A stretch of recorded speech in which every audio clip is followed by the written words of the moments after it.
একজন হিন্দুকে যদি আপনি গরুর গোশত খেতে বলেন বা 1000 টাকাও দিন, তারপরেও সে গরুর গোশত খাবে না। কারণ তার কাছে ধর্মের গুরুত্ব অনেক।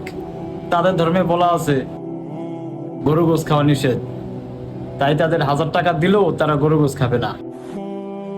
অথচ মুসলিম হয়ে আপনার কাছে ধর্মের কোনো গুরুত্ব নেই।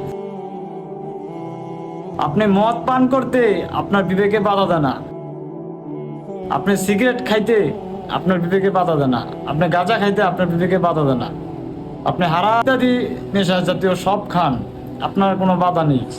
অথচ সে একজন হিন্দু হয়ে গরু গোশত খাবে না বলছে। কারণ কি? তার ধর্ম না করেছে, এজন্য সে গরু গোশত খাবে না।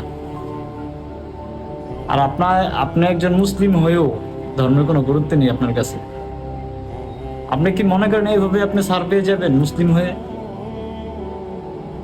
আপনি নিজেকে মুসলিম দাবি করেন কিভাবে, যদি ইসলামী না মানেন, যদি ধর্মের গুরুত্বই আপনার কাছে না থাকে?